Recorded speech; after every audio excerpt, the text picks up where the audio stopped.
Welcome back to His and Hers Movie Podcast. This is episode number 63, featuring a review of, I guess, two movies, which we just saw in the theater this past weekend. We have Separation? Yes. And Mortal Kombat. So we'll get to those later. But first, my name is JP. I'm one half of your hosting duo, podcasting on this May 4th. May the 4th be with you. 2021. Do you know what that is? Yeah, buddy, that's Star Wars stuff. Star Wars Day. Yes. May the 4th be with you. It's not that funny. Yeah, whatever. Alright. And that's Carly. Yeah, I am Carly. We are back. We are here. I am hungry. We are doing a pod. Feels like it's been a while. No, it doesn't. Feels like it's been 3 minutes. More like 10 because you were... More like 20, actually, because you were just wasting a bunch of my time. Oh. Alright. But, yeah. So, obviously not much has happened in the past 10 minutes since we last recorded. Right. But how was your 10 minutes this 10 minutes? My belly is rumbling. My pork chop is just sitting in the stove, waiting to be ate by me. And I'm recording 2 pods because we put off all these pods and there's no one to be mad at but myself. Actually, no, I could be mad at you. I'm mad at you. Why are you mad at me? Because you're just like, I feel like you influence me to put off pods. Because I feel like I'm like, I feel like you'll be like, you want to record? You give me the option. You're like, you want to record tonight? And I'm like, I don't really know. And then you're like, let's not. And I'm like, yeah, okay. And then it's a vicious cycle. Yeah. Yes. But we're recording. Hopefully we can get back on track again. As we said in the previous ep, just been a long month, especially for you and everything, and I've been working a lot, so it's been kind of hard to watch moves and stuff, but we've been going to the theater again a good bit. As you can see, tonight we're doing 2 reviews, so that will be cool. Mm-hmm. Yeah. Great. So, without further ado, shall we get into what we have watched? Yep. Go All ahead. right. Oh, no. Okay. And, I don't have much. I added a movie on here that I forgot about, but other than that, I will get into it. I watched The Corpse Bride, which you had talked about recently, and, that's a movie, Tim Burton flick that I had never seen before. Honestly, I'm not very, versed in his films. Of course, I've seen A Nightmare Before Christmas, and I don't know, that might be it. Maybe not. I don't know. I have to think about it. Beetlejuice. Oh, yeah, okay, yeah. Batman. What, the original? 89. What Batman? With Michael Keaton? Yeah. Oh, okay, then yeah. See, Pee-wee's Big Adventure. No. Edward Scissorhands. No, I've never seen that one. That's what I'm more so, I wasn't even thinking that he did Beetlejuice and Batman. I was thinking of the weirdo, well, I guess Beetlejuice is kind of a weirdo Batman one, Returns. Oh yeah, I watched that as a blind spot. Mars Attacks. Not seen that. Sleepy Hollow. Nope. I forgot to tell you, he didn't direct Nightmare Before Christmas. What did he do on it? I think he was the producer or something, because it's always labeled as yeah, he just produced Nightmare. It. Yeah. And well, I shall delete my channel. He did the story as well. Charlie and the Chocolate Factory. Okay, he did that. Okay. Sweeney Todd. No, I've never seen that. I've not seen Dark Shadows. I've not seen Alice a lot in of Wonderland. I've not seen the Johnny Depp era of films because I think those all look too. What? Dumbo. No. Big Fish? Nobody. Okay, I've seen some of his movies, apparently. I just did not realize that he made them, and apparently he didn't make A Nightmare Before Christmas, but I don't know what poor sap did, because, like, no one knows that he did. But anyway, the Corpse Bride, rather, not The Corpse Bride, because I went to log this on Letterboxd, and it's Corpse Bride. What was that? That was my phone. That's scary. Yeah, I dug it. I liked the sort of claymation animation of it, and the story of it, but overall, I don't think it's like there's too much to the story, you know, it's kind of basic. I remember that when this came out, it seemed like kind of a big deal to people, and I just never had interest in watching it. So I just watched it now because it's an 05 movie and kind of dark and all that, and it was short. But overall, I enjoyed it, though. I thought it was decent. I gave it like a 7.5. So, I'm a big Tim Burton fan, apparently. After that, I watched The Red Shoes from 2005, aka The Pink Shoes, which it's not actually AKA, but it should be, and it should just be called The Pink Shoes, or you should have just actually used red shoes in your move, because that would have made the move make a lot more sense. But anyway, again, JP talked about this a little bit, but in the previous ep, that is, that we recorded 10 minutes ago. But I thought it was, I thought it had some decently creepy moments. There's a really creepy part on an elevator.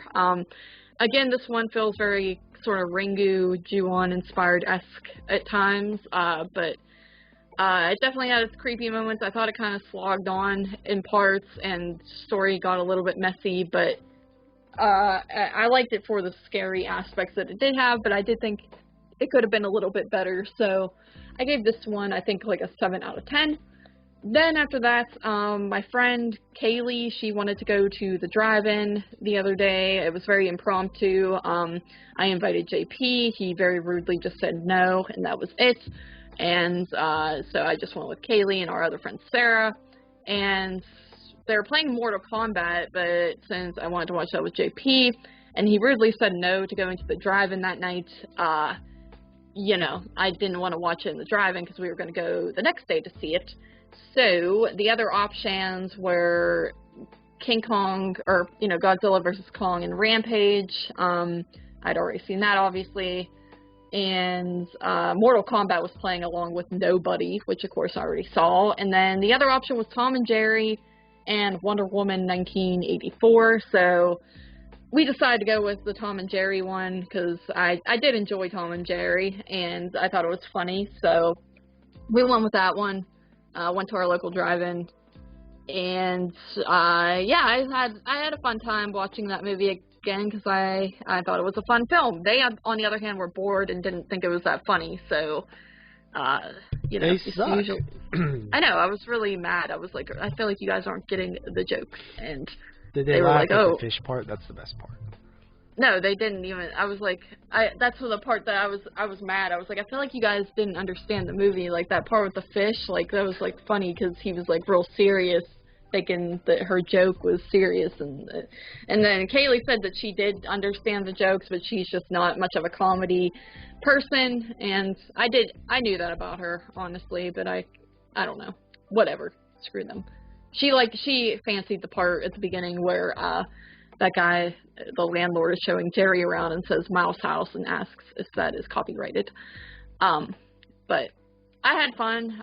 We didn't stay for the Wonder Woman because, one, we were kind of tired. Kaylee drove. I think she was burnt out and it was past her bedtime and she just wanted to go home, so, which was understandable. And two, we all kind of heard the movie was garbage.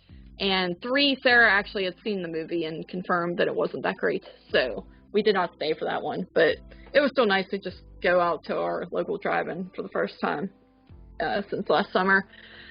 So that was that. And then lastly, this is the one I forgot about that I watched the other night, and that was Hard Candy from 05. You know, it's kind of classified as a psychological thriller movie. I saw this movie back when I was probably too young to be watching a movie like this. I think it was like on demand or something, and I just thought it sounded interesting, so I put it on. I don't remember what age I was, but I know it was not, maybe not super young, probably like 10, 11, somewhere around that, but still. And I remember thinking like, wow, that movie was screwed up. And I never watched it since, so I was kind of looking forward to giving it the rewatch for the 2005 show. Patrick Wilson, which is weird seeing him in this flick, because he kind of, I feel like this is before, well, I don't know, I'm not really familiar with all his work, to be honest, but I feel like it's before he really kind of got famous, because, you know, you then got him in Insidious, and then the Conjuring films, of course, so he kind of became big for those, but in this film, he's just like average young pedophile guy. And then you have Ellen Page at the time, aka Elliot Page now, and you are canceled. Nobody. You dead named her. I dead named her? Yeah. What does that mean? You're not allowed to say their old name. You dead named him. Listen, like, she was a girl in the move. The whole plot of the move is about her being a girl. So I'm gonna, like, yeah, okay, she is a boy now. From now on, I will refer to him as a boy. But in talking about this move, they're a girl. So that is what I shall say. But he did have, like, a boyish haircut in the move. But anyway, Elliot Page's performance was really good in this, I think. Just, they have the personality. They like, nail it really well. Of course, this came out the same year, I think, as Juno. Maybe 2 years prior. I'm trying to think. Maybe, I feel like it was the same year. Maybe not. I don't know. I'm just saying things. But I think they are a good actor. So I really enjoy Horror Candy. But is it horror? Is it horror? We shall find out by the end of the week. So that's all I watched. That is all I watched. That is all I watched. Where have you gone? I'm right here. Oh, well, you keep not replying when I say that is all I watched. So it is your turn to say what you have watched. Okay, so let's see. After 2001 Maniacs last week, I watched Wolf Creek 2005. I think probably one of the films I was most excited to revisit. That was my 64th Survivor 5 film. And yeah, it holds up, man. It's just very good. Like, in my opinion, from the time that Mick Taylor arrives till the time that they go to sleep by the fire is like some of the most uncomfortable type of horror out there. Like, whenever he's like, can you give me a ride? And he's like, can't do. He's like, see, you're going this way, I'm going that way. You know, like, just like the way that he is, man. Like, I can't think of all the examples off the top of my head, but even when he's like, you know, the one dude's like by the campfire and he's like, you know, it must be fun living out here and blah blah blah, and he's like, you know, he's like saying cool shit like, that ain't a knife, this is a knife. And then the dude just like stares at him like uncomfortably long without smiling or laughing or anything. Yeah. And then when the girl walks up to him at the car and she's all like, you know, we'd like to leave as soon as possible. And he's like, yep, no worries. And it's like real awkward because she's like basically trying to tell him to hurry up. Yeah, and he's just not giving her reassurance. Yeah, he's just so good. He's so good. The original screenplay for this film was written in 1997, and it was like more of a straightforward slasher film, which makes sense because the really smart horror film didn't really exist yet. Mm-hmm. I mean, Scream had just come out, and it came out late 96. So it's possible that, you know, after thinking about it a little bit longer, and seeing a few more films coming out, like, they really did. The smart horror villain was like the wave of the future. So anyway, I think it's a great movie. Yes. Alright, and then I watched Jenifer from 2005, one of the Masters of Horror films. I think there was about half the season we were able to watch for '05. And Jenifer is my favorite Masters of Horror episode, period. It is, of course, directed by Dario Argento, who is one of my favorite filmmakers. And yeah, I just think this is such a cool little blip in Dario Argento's filmography, because it's very sort of American, but it still has like a little of Italian edge to it. I think the music's really good, and I just think the story is like really creepy and cool. Right. You don't like Jenifer? No, I like Jenifer. It's like the best one. You think? Yeah, I think it's like the creepiest one, Yeah. and it's most well done. Mm-hmm. And gory. I remember picking this up on DVD back in the day and watching the special features about how like John Landis was saying how Dario wanted to have her have like I think they shot her vagina, like they made a fake vagina. Yeah. And it was supposed to be like all gross and like just raw meat looking. But they didn't let them put it in the episode. I see. So yeah, Jenifer, it's like a 9 out of 10 to me. I love it. Then I watched House by the Cemetery, part of The Last Drive-In with Joe Bob. Eli Roth, second appearance. His first appearance was on Mother's Day. Yeah, House by the Cemetery has grown on me tremendously over the years. When I first seen it, I thought it was like pretty trash. But now, like, I think that it's actually a pretty solid atmospheric horror movie. And it's funny because, like, Joe Bob doesn't love Italian films, you could tell. So he kind of, like, picked it apart a little bit and then, like, asked Eli Roth to explain, like, how this works, how that works. And there's definitely questions in Italian films that just are never answered. And it's nice to see Joe Bob sort of be objective about it a little bit, because people that love Italian films are so much more forgiving than they are with American movies. Mhm. And Yeah. I really believe that. Me too. So yeah, there's that. It's like a 7.5, 8 out of 10. Beneath Still Waters from 2005. This was the Brian Yuzna film that came out this year. Nobody really talked about this one, so I was like curious about it. It's not really that good. Sort of has like a H.P. Lovecraft type of element to it. There is some cool stuff like underwater, like there's this town that's sort of flooded and stuff like that, and there's like a lot of underwater scenes, and there's actually some good practical effects in there, but it just is a freaking boring movie. So I gave that a 5. Mhm. And then I watched House of Wax, 2005. This was definitely a really fun rewatch. I remember when this came out, I remember thinking like, oh, that wasn't so bad because everybody was shitting on it. And House of Wax and Black Christmas, the remake, those two remakes, we played all the time in my friend's basement. We just watched them all the damn time. And yeah, I liked the movie, but I hadn't seen it since those days in the basement, probably. Maybe I watched it one other time after that. But yeah, I think that it's a pretty fun movie. I think it holds up. There's lots of like horrible scenes in it. Like this girl gets her fingertips cut off, which is just horrifying. It's done really well. Some of like the people dipped in hot wax is like really uncomfortable and kind of torturous.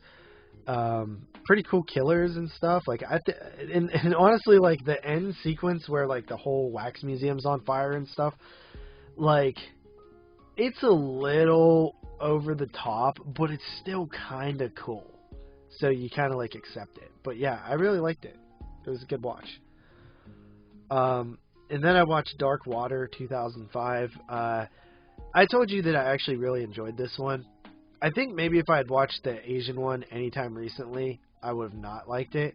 But I haven't seen that Asian one since like 2014 or something. So it's been a really long time. And I've only seen it that one time. But yeah, Dark Water was pretty solid. I thought it was. Bland. It's a little bland, but it has Jennifer Connelly in it. I don't care. She's a very attractive woman. I know you think that, buddy. I know. I like it. All right, buddy. Okay, then I watched An American Haunting, which I wanted to like. I like this story, especially when there's that whole, like, incest thing going on. Spoiler. Yes.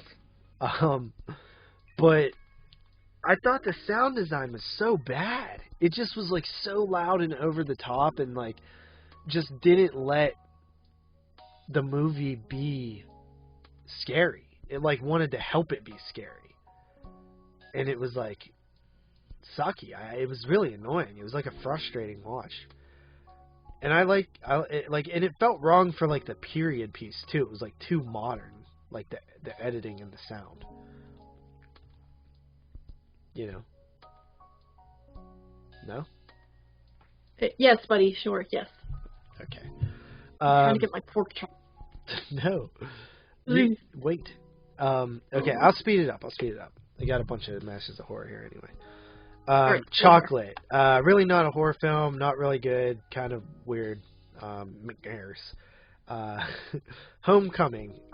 This one was Joe Dante, and it was a really weird watch because when I had seen this when it came out, this was actually the second episode I ever seen after Jenifer. And then I watched it again later on. And then I watched it for 22 shots. So I've probably seen it 3 times. This will be the 4th. I've always hated this episode. I always thought it was boring. It was, like, stupid. But now watching it after being an adult and being much more engulfed in politics, I kind of appreciate it a little bit. It was saying some cool shit. And it honestly felt in the lines of, like, something Romero would do. So, I kind of like that. No? Yeah.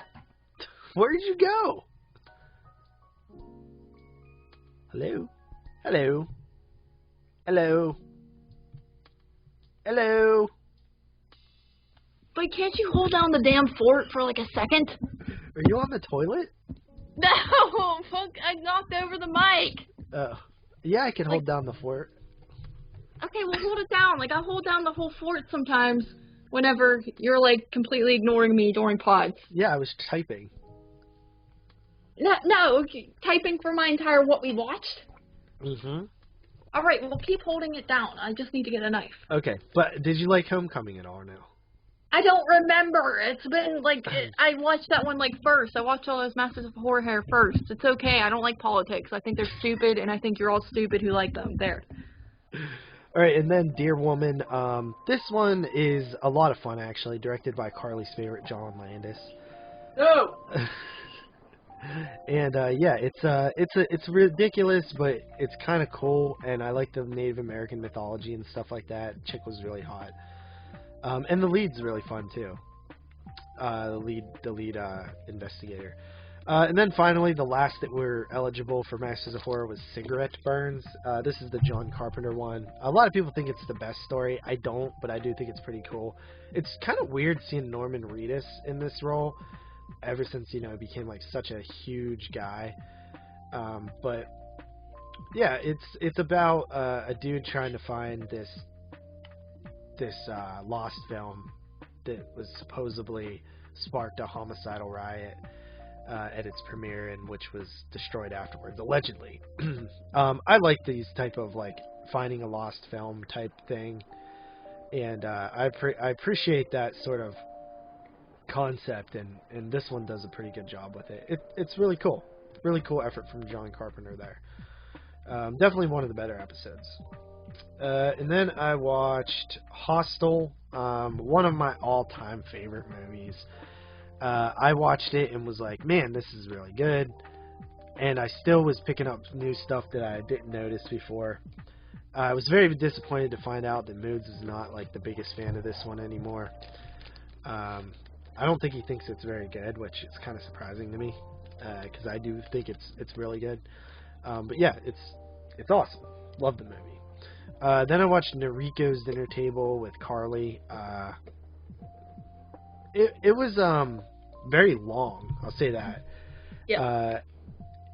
I don't think we gave it 150% effort fully, if I could be like full disclosing. I'd probably need to watch it again to really give my true thoughts on it. I did think it was cool that it sort of ran parallel with Suicide Club, but I barely remembered that movie, so all I remembered was like the roll of flesh and the train suicide, which is prominent in this film.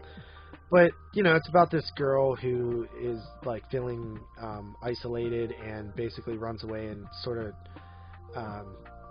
gets involved in this family circle thing, which she learns about on the internet. And it's basically, it seems like a cult, you know what I mean? That's what you're thinking. Okay, she's joining this cult thing here. And then it has to do with the 54-girl high school suicide thing as well. It was a pretty cool movie. Didn't love it or anything like that. Entirely way too long. It's like 2.5 hours. Not only is it 2.5 hours, but there's like an 8 minutes on that, so it's like 2 hours 38 minutes. Which is just to me like even way worse. It's like wow. Yeah. But yeah, Sion Sono, he proves again why he's a great filmmaker. But yeah. And then we have Tamara. This one is about a girl who is like bullied and picked on in school, and these high school students decide to try to prank her because she has a crush on their teacher, and it ends with her dying, and it's sort of like I know what you did last summer type thing, and they basically hide the body, but then she comes back to school and acting all weird, and she starts getting revenge on everybody. I actually really like this one. I thought it was pretty good. Yeah, I like that one. Yeah, it's good. Mhm. Okay, and then finally, I watched The Devil's Rejects, which, of course, is a classic. Rob Zombie's best film, perhaps. I love the opening to that movie with, you know, the shootout and then the freeze frame and then them running away, and all the stuff with Bill Moseley is like extremely horrifying. Yeah. Like Good when move. he's like, I want you to pray to your God right now that he strikes me dead. Uh-huh. And then he mocks him. That's sad. I like when he's like, Mister, we did everything you said, and then Bill Moseley's like, well, first of all, I didn't say anything. Yeah. And then he like flips out. He's I'm like, calling the calm. motherfucking shots! He's like, no, first of all, I didn't say anything. Dude, he's Funny. just so toxic. Like, he's just walking, he's like, I feel embarrassed, and this is why I know some people hate Rob Zombie, but it's like, I feel embarrassed to say some of the lines. Yeah. You know what I mean? Yeah. Like, when he's talking about, like, the wife's pussy stank Buddy, no! on his gun and stuff, he's like, hope it don't rust the barrel. Like, he's just a cunt. He's such an asshole. I always think, like, I'd be embarrassed to be the woman who played the wife, because I'd be thinking everyone would know about my pussy stank. Ah! I said it. I cringed myself. But yeah, and like, like he's just an asshole. He's like, you know, does she like when you vomit? Is that like part of the deal? Yeah. You know what I mean? And then, of course, Baby is like a cunt too, and like even when she's like, I bet all the girls want to fuck you, and he's like, what? He's like, what'd you say? He's like, you can't say that. Say that again. What'd you say? And then like I forget that dude's name, but he's like the fat dude with he's like a comedian or something, but where he's like you know, what do you think of rodeo clowning or whatever? He's like, boy, are you crazy? He's like, are you high? And he's like, well, yeah, but no. Not right now. But, yeah, you know, and everything is just so, like, even, Wydell is, like, crazy in this one. You know what I mean? Like, he's just nuts, like, the brother of the other Wydell. Yeah. That's stuff that I didn't really appreciate, like, in the past. It was all about the Devil's Rejects to me. But, like, he's, like, just as damn crazy as them. Yes. He wants to avenge his brother. Yeah. And then, like, Mother Firefly is pretty vile. Captain Spaulding is great and funny as well. Even Ken Foree is awesome in this one. It feels like it captures the 70s so well. It's just a good movie, man. And even the ending, like the first ending with Tiny is really sad. Yeah. And then like the last ending, it's like perfect. Mhm. Such a good horror film. Yeah, good move. Good move. Good move, yeah. So yeah, that's all my watches. I was watching Strange Circus before we got on, but I didn't finish it. Okay. So lots of incest. Yep. Yeah. Right. Ew, that movie's gross. So what next? Now we shall do our reviews of the moves. Alright, so we went to the Move Theater and we watched Separation first. Go ahead and get into that. Alright. The thing here is atrocious. Wait, where did it go? I lost it. Where has it gone? Here it is. It says, a lonely little girl finds solace in her artist father and the ghost of her dead mother. That is the plot. Basically, you have... Movie starts out, this little girl's kind of like playing in the attic, and her dad is downstairs showing off these drawings he's done for like some comic series that he was trying to get off the ground with his wife. He's showing it to like this other woman who you don't really know who she is at first. You assume like maybe it's a girlfriend, maybe it's a babysitter or whatever. And, you know, the wife comes home. She's clearly like a busy sort of workaholic type woman, and she's pissed because the daughter kind of gets hurt, and she feels that her husband is irresponsible and he's been unemployed for a long time. So she's like, I am divorcing you, and not only that, but I am taking our daughter and you shall never see her again because I'm a cunt. And she just goes full on bitch like right away, and there's like a big, you know, sort of custody thing going on, and then one thing leads to another, and the mom ends up dead, and the little girl starts, well, kind of the father too, like they're both having these scary dreams, and the girl starts essentially seeing the ghost of what she believes to be her mother in a way. So that's sort of the plot there, and, you know, now the dad's kind of raising her, and he's like, what the hell is going on here, and all that. So, what did you think of the move? Okay, so first of all, this guy is like, he had a successful art thing before all this. Like, you could tell that he was on his way to make it beforehand.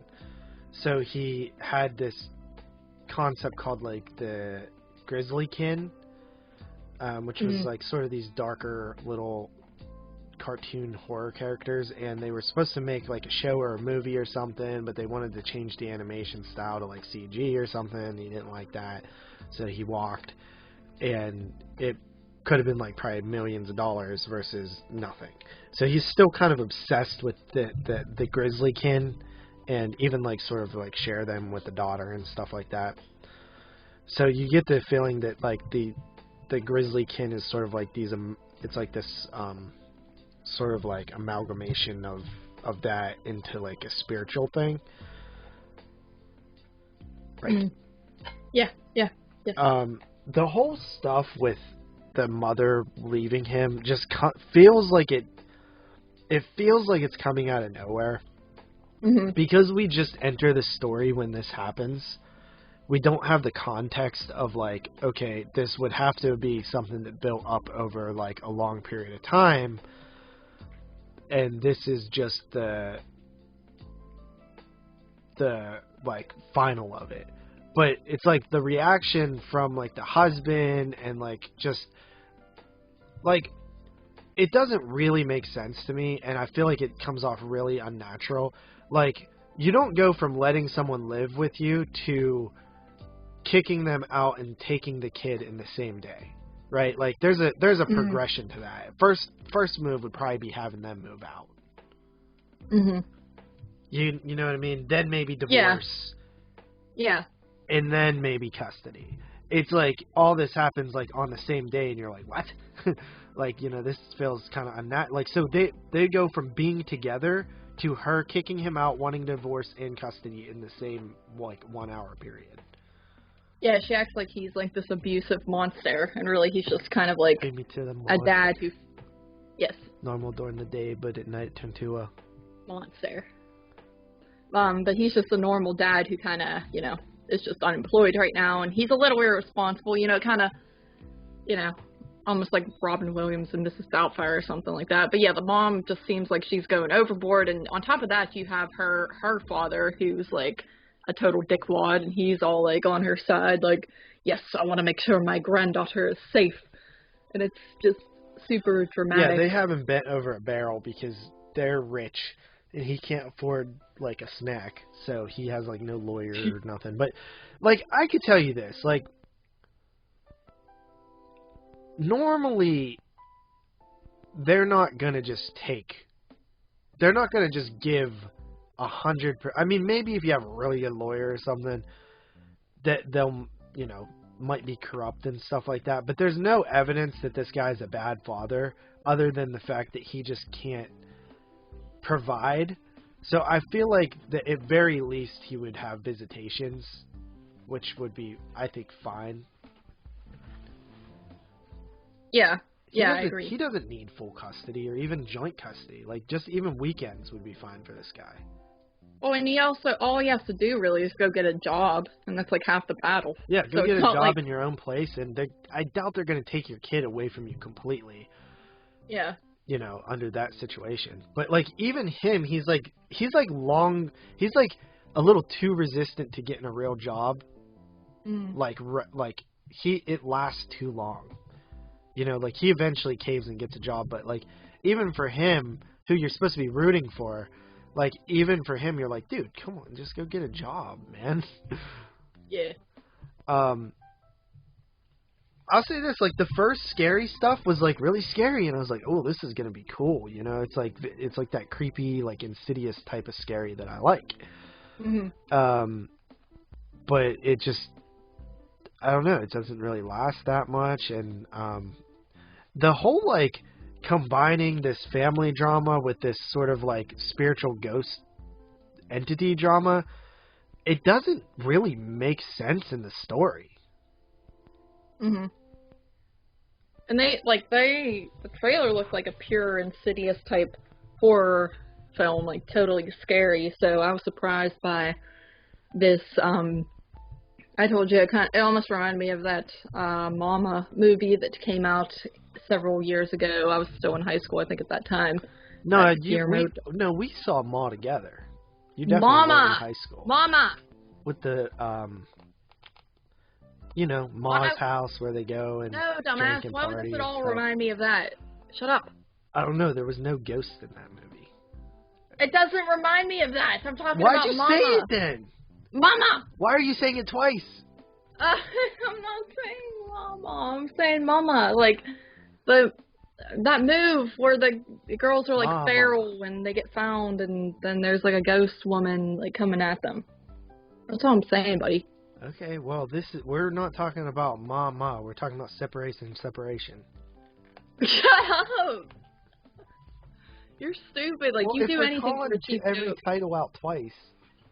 I'm not throwing it out. Buddy, have you ever seen Mama? Have I seen it twice? No, Mama. I've seen Ma twice. Ma, I guess. Okay, dude, that's not the move I'm talking about. Anyway, that's for the normal people that know what I'm talking about. You know what I'm talking about. That's what this movie reminded me of.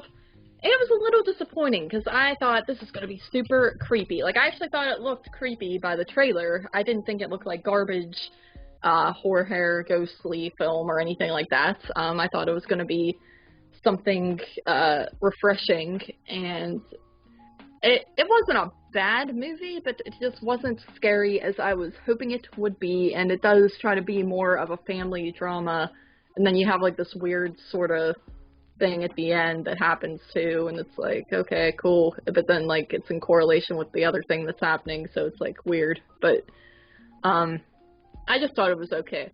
You also have some comic relief in it with that old douchebaggy like co-worker guy that like went to school. He's like super blunt and just like a typical douche, like successful a-hole type character. I like that.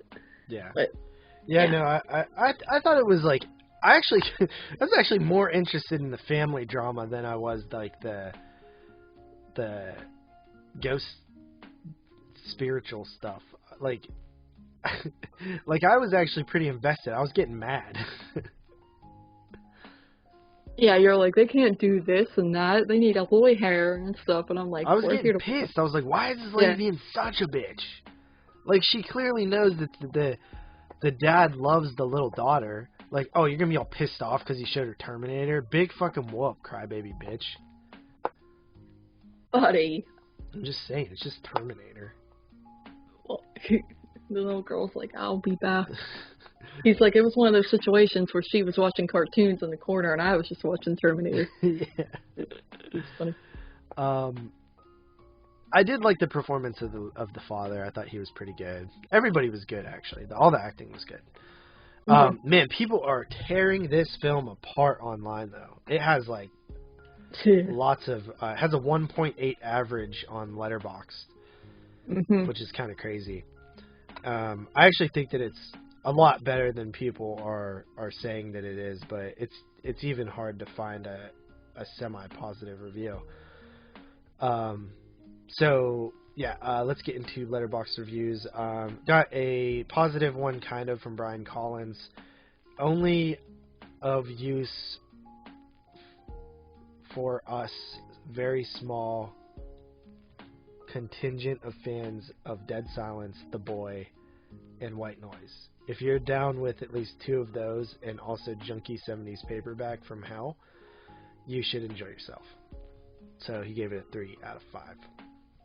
Alright, and this one is from a person, and of course, this is hard, actually.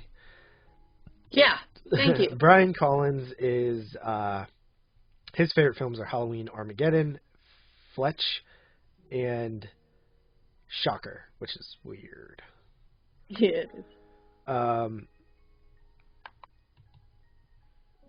And this review from Bob McQueen, whose favorite movies are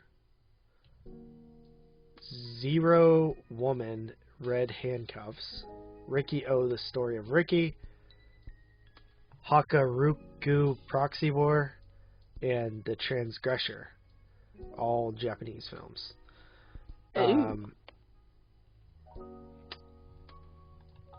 He says, half star, who greenlit this? How does something so bad get made? Why did I watch this sober?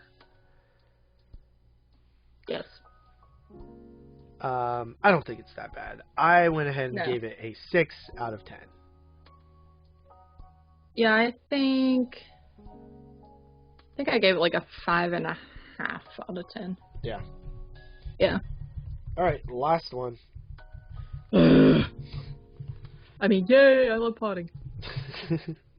But, okay.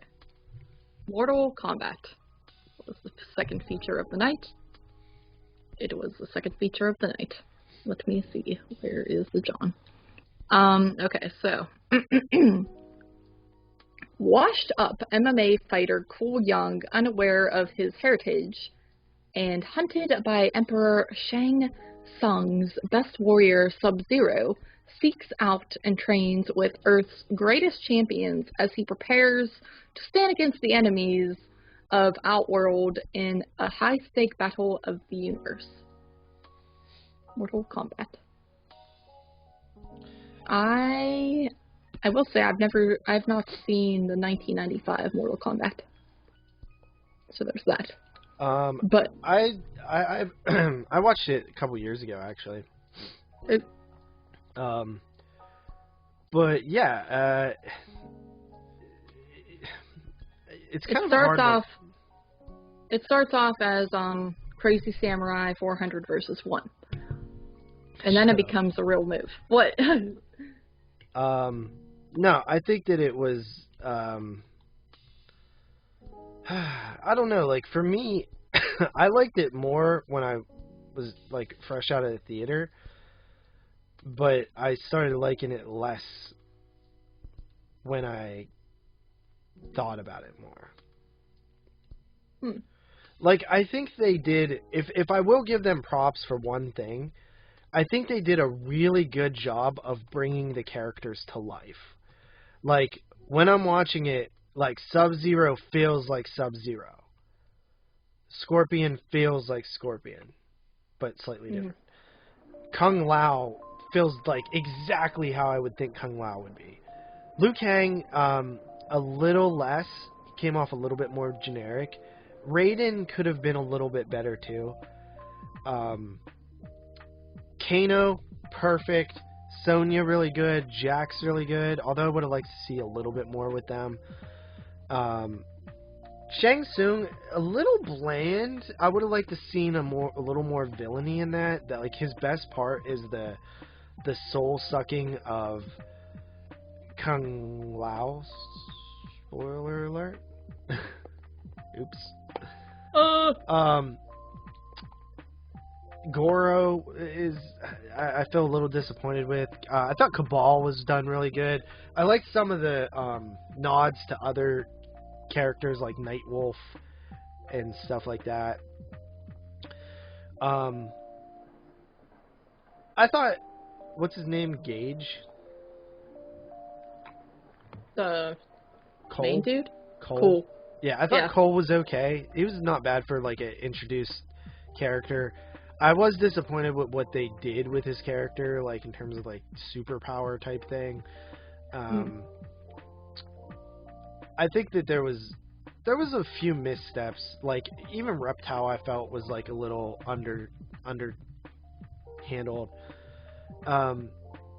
Now, I'm coming from this as a fan of the games and the mythology of the games, you know what I mean? I do know a lot about Mortal Kombat. I grew up playing Mortal Kombat. It was at one point one of my favorite games ever. When Mortal Kombat 9 came out, or 2011, whatever it was, I got really into that game. And I love the story mode in there. I think that, so I'm coming from a fan perspective on this. For me, I feel like in terms of, like, fan service, I think the movie did pretty well. Like, it made sure to get enough characters in and still want you, like, wanting more characters and wondering if other characters were going to turn up. And it handled the ones that it handled pretty well. Where I have most issues with this film is with the script itself. I do agree with Jeremy that it feels like half a movie in a certain aspect. Like, it felt like there was more to be done by the end of this. And that could be because they want to do sequels. I mean, you could do a bunch of these, honestly. There's so many more Mortal Kombat characters that they haven't even scratched the surface on. Like, I mean, no Baraka, no Katana, Shao Kahn, Cyrax, Sector, Smoke, Ermac, Rain. I mean, there's so many characters. Shiva, Stryker, Kintaro. I mean, the list just goes on and on with all the different characters that are out there still. And Sindel. I could just keep naming them, but I think, like, for me, like, the script is, like, the biggest issue. You have this sort of, it's a little sloppy how it's done, right? Like, you have everybody, like, Shang Tsung breaking the rules, even though he's up 9 Mortal Kombats, like, the first 1 to 10 can take over the other world. He's up 9, like, he's 9, he has 9 wins, and he's, like, sneaking to cheat, basically. Which is funny because it ultimately ends up, like, not working because of that. But it doesn't really make sense either. And, like, the tournaments never fought, really. So it's just, like, all pregame before the tournament. It's like, and it's like, I kind of wanted the tournament. I like the tournament concept. And they don't do the tournament at all. It almost feels more like an action, like spy, like SWAT team, like special forces movie or something at times. And I don't know. I didn't really love that about it. And then I feel like they completely butcher Goro. I think he looks fine. He looks good and stuff like that. But, like, anybody who's played Mortal Kombat or really thinks about the games, like, Goro is super iconic. He's, like, the first introduction to a boss you get. Of course, Shang Tsung is the original boss of the first Mortal Kombat, but he's a sub-boss. And arguably more scary than the main boss, because Shang Tsung doesn't look intimidating, while Goro looks extremely intimidating. And he's supposed to be this super scary character, right? Like, you're like, wow, man, this is going to be, you know, this is going to be hard to defeat him. And they're like, actually, it's going to be super easy. Barely an inconvenience. You know what I'm saying? No, I don't. Go on. Why are you mad? Because, dude, you're not funny. That's a joke you stole from a vid. Like, the least funny part of the vid. It's the funniest part of the vid. No, it's not. But, and I'm like, this kind of sucks. Like, why is Goro, like, they don't build him up enough as this super villain, and they don't make the characters go through enough trials and tribulations to defeat him. Like, they're, like, basic script writing, especially, like, this hero arc of Cole, like, it should be like he barely, like, he's on the brink of death, and you know what I mean? Or, like, he gets defeated a bunch and rises to the occasion. I don't know, it just didn't, it felt like they did Goro an injustice by making him defeated so easily. I also don't love what they did with Scorpion and Sub-Zero. I don't know. It's like, Scorpion is sort of a hero character in this, but he's always sort of been a villain. And yeah, Sub-Zero and him have beefed, but they were, like, kind of both on the same side while beefing type thing. I think they were always considered bad guys in the game. So I kind of see what they did there. They made the story more about the two most iconic characters. And I could see how that's kind of cool, but at the same time, I don't know. I wasn't crazy about it. The locations are really cool. There's a lot of actually Kano, saw a lot of memes saying Kano's, the actor who played Kano, is in the hospital due to a back injury from carrying the whole movie. That's funny. And I agree, like, he is really good in the movie. He has so many great lines. He's foul-mouthed. I mean, like, one of my favorite parts is when he's, like, at the dinner table when he wants an egg roll, and he calls Kung Lao Kung Pao. He's like, I come Kung Pao. He's really good. Kano is a lot of fun in the movie. Yeah. What else? Well, buddy, that was a great review. Yeah, go ahead. What do you think? Well, I mean, I don't have a lot to say nearly as much as you because I'm not a die-hard fan. I played the games here and there, but, like, I don't know every character name and know how they should be and all that stuff because whenever I did play the games, that was a long, long time ago. So I don't really have that relation with it as much as you and other people would. I wasn't super pumped for this movie because of that as well.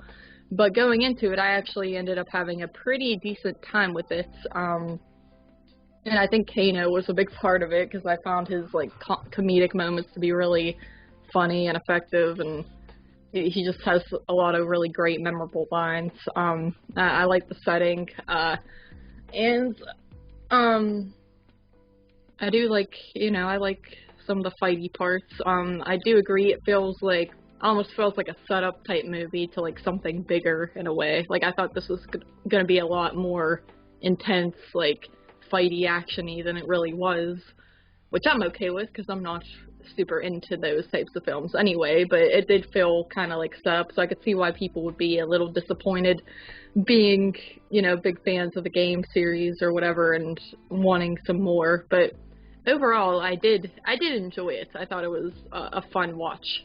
Mm-hmm. So. Okay, so let's go into Letterboxd reviews here. I like this one real quick. I like the one that says none of these moves ever explained why they spell combat with a K. No, but they did say they did point it out in this one. Yeah, they're like, it ain't even spelled right. Yeah.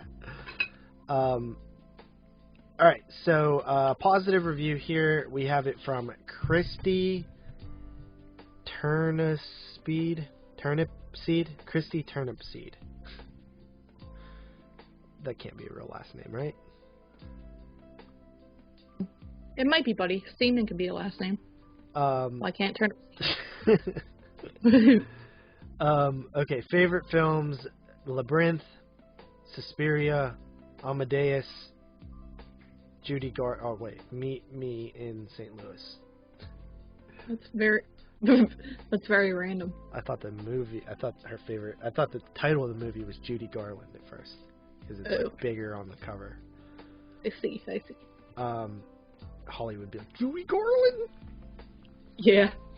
Holly loves Judy Garland. She does. Okay. So, she says, man, all the hate I'm seeing for this, and I'm like, shocked emoji. I thought this was fun as hell, but I also didn't expect much out of it. I think if you keep your expectations low, you'll enjoy it a lot more. That being said, I loved all the characters, and the great actors played them. Kano, man, what a dude with some fun lines. People are wondering, why did they bring the whole new character when there's so many in MK? Well, I think they did it in a way to bring people who are not familiar with the history or the origins of these characters to see a character's new origin from the beginning, and it was done in a cool way to relate to Scorpion. I think Louis Tan did a great job as Cole Young, Bite Me.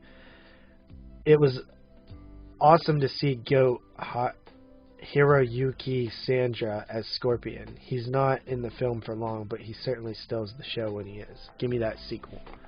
And she gave it a 7 or a 3.5 out of 5. One thing I want to comment on, I do understand what she's getting at about the, like, why bring a new character in and to, like, oh, well, the new character is supposed to be the audience and they're learning the history of Mortal Kombat with the person. And I've seen that argument, but I've also seen, like, okay, but why couldn't you just take, like, one of the original characters and just have it be them learning it for the first time, like Sonya or something? Yes, right. It doesn't really matter to me. I don't mind the introduction of Cole. I just think what they do with him at the end with, like, his superpower is, like, super lame. Yeah. Good review, Turnipseed. Yeah. Okay. And the negative review says... This one's long, so I don't want to... Wow, that's way too long. Not reading that. See, buddy? See? It sucks, doesn't it? Letterboxd reviews suck. Okay, here we go. Half star. This is from Silent Dawn. and Silent Dawn. Favorite films is Kill Bill, The Exorcist 3, Blank, and Out of the Past. Or wait, Grosse Point Blank and Out of the Past. Wide array of films there. Great. Okay, this person says, stay far away from whatever this shit is. Say what you will about 1995 Mortal Kombat as an adaptation, but it has a delightful sense of style and crazed techno energy, which I agree with that. It's a great with a couple of beers and the volume cranked. This one is Mortal Kombat for the content era, which means it's poorly lit, full of quips that honestly could be replaced with fart sound and little to no change, and directed with too many unnatural close-ups and medium shots for the action. I do hate that. Not to mention it's cut to shreds in the editing and designed entirely for a sequel and a larger universe. Maybe they should focus on making a decent movie first before worrying about the next 5 installments. There's no tournament in this. If you're making a movie for the fans, how do you fuck that up? And that's the least of its problems. Mortal Kombat is mostly miserable experience, anti-fun in the way that MK movies shouldn't be, destined to be watched on HBO Max in the daytime or in a multiplex with dim projector bulbs. Oh. I feel like that dude was way too harsh on it. Yeah, he was mad. It's not that bad. Yeah. I just had some problems with it. Yeah. You know? And like I said, I found it to be just enjoyable and fun, and I didn't think too much into it because I just didn't really care about what it's like based off of, I guess. Mm-hmm. So that's my take on it. Yeah. I thought the gore was good, which is good. You know, there was some good gore in there, which is important. But yeah, let's wrap this one up with our final thoughts and ratings. Go All right. Yeah, like I said, I had a good time with it. I didn't really think much of it. And JP obviously has more history with the content, but for me, it was just a fun move. I gave it a 7.5 out of 10. All right. I think that sorry. I think it's pretty good. After thinking about like some of the issues that I had with it, I did lower my rating. I just wanted a little bit different stuff. And another thing I'll say is like this movie made me not want to watch trailers again, and I have been trying to avoid them, but it's like so pain in the ass. Like that was such an annoying point in my life where I would walk out of every trailer and stuff like that. Yeah, that was annoying for all of us. But like this movie's trailer like absolutely destroyed this movie for me, because everything that you see in the movie, like every scene is in the trailer. It's so annoying. Anyway, the gore was good. I will give them mad props for actually being gory, because that is important with Mortal Kombat. But yeah, it's a pretty good movie. It's just not great to me. I gave it a 7 out of 10. Cool. Alright, and with that said, that's it for this week's show. We'll see you guys next time. I believe we don't have anything lined up for once, so we'll figure it out down the road. Right, we shall. Alright, thank you guys for listening. Peace out. Bye-bye.